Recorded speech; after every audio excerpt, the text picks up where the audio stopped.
So I want to talk today about the link between our emotions and our organs, and just the health of both of them and how they're interlinked.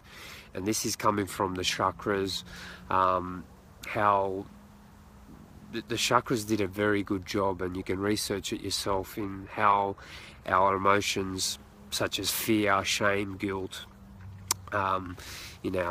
the lack of expressing ourselves, or the lack of unconditional love, or whatever it is, how those behaviors and emotions affect our physical body, and how they're linked to the health of the organs, even muscles linked with the chakra.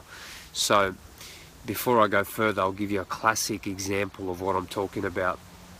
So things on the same neurological loop are going to be affected.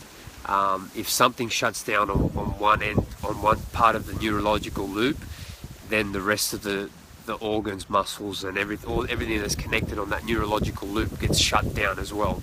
So a classic example of what I'm talking about is if someone has a stroke and they survive, what happens is, obviously it's got to do with the heart, but the left side of their body shuts down, then one of the side of the mouths drop.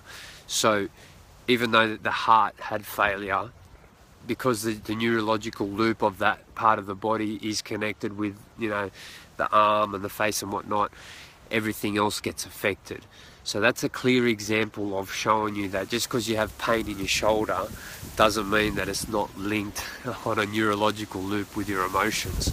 And this is also very prevalent with the meridians, the lines in the meridians, and acupuncture and all that kind of stuff. So the chakras kind of just combine all that stuff and really say, well, okay, certain emotions are going to be linked with certain organs, and those organs are going to be linked with the meridians, and then everything kind of gets connected with the body. So the point of the video is not just that. The point of this video is this: if you have any kind of organs that are not healthy, if you have any kind of diseases that are kind of linked with organs and linked with different parts of the body that you just can't explain, and you've tried everything, and the medical industry can only help you so far, but you're now relying on them to just operate, and you haven't been able to fully heal yourself. This video is not saying that you're going to heal yourself in any way. This video is just some food for thought to be like, okay, have I looked at my emotions? Okay, have I looked at whether my emotions are causing the organs to shut down? Have I looked at my emotions that are causing my dysfunction, whether it's organ dysfunction, just health, any part of the body that's just not functioning correctly? Have I looked at whether my emotions are causing it? That's all this video is inviting you to consider. It's just a consideration to be like, okay, I've done everything I can, nothing seems to be working. Have I looked at clearing my emotions? So I know a lot of you want a step-by-step process, and there is a meditation that I've got coming in the works for the website, but what I'll give you, just talking about this just now, is that meditation is the best way to do that for me. There's plenty, I'm sure there's other ways to do it, but for me, what's the most empowering is if you meditate and just start to feel what your emotions are. So it takes a good 10 to 15 minutes to stop thinking. So when you stop thinking, you start feeling. And so start to feel how you feel internally. Start to see if you've got any blockages, any tightness, any feelings of discomfort as you try and sit there and concentrate on your breath. You start to see that your body's tight and tense in one area, or that there's a lump in your throat, or there's a weird feeling in your stomach. Whatever it is, you know what I'm talking about. Spend a good time taking awareness to that.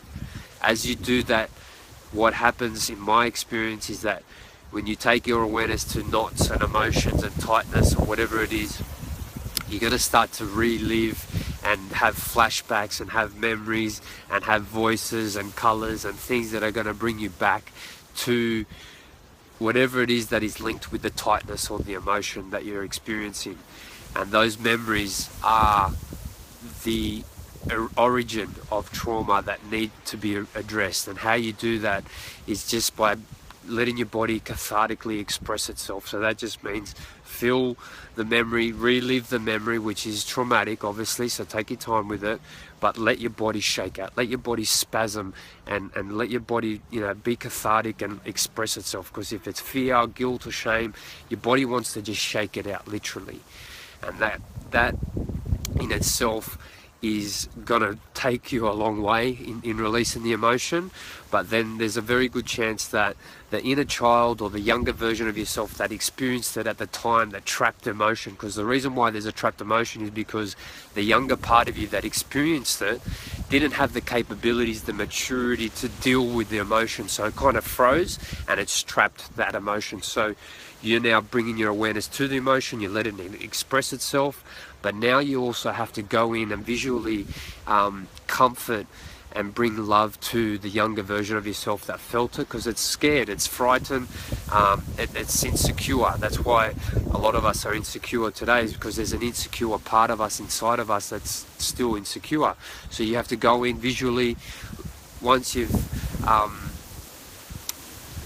you know, release the emotion and you can see yourself, a younger version of yourself in the memory, and you relive it. After you've shaken it out, go into that memory now as an adult, as who you are today, and go and hug the inner child, or go and hug the younger version of yourself and tell it whatever it needs to hear, that you love it, that you're here for it now, that you don't need to worry anymore, you don't need to be guilty anymore, you don't need to be shame yourself anymore. We can move on together. I'm here for you. I love you. Whatever you need to say to comfort, to love, and to bring security to the younger version of yourself, that's really going to clear the emotion and really unblock a lot of things. So takeaway, I know this is getting on, takeaway is set some time aside to feel your emotions, and then bring safety, love and security to the younger version of yourself that the emotions were, when the emotions were created. Take that love and security to that person, to that inner child, to that younger version of yourself, so that you can move forward and mature and really get healthy on a physical level. When you release your emotions, in my opinion, it's just another way that you're doing your best to make sure that you're happy and healthy. And from what I've heard from my mentor and from what I've seen personally myself, when you clear your emotions, there's a direct correlation to an improvement in your organs and in your physical health on a total. So, something to think about.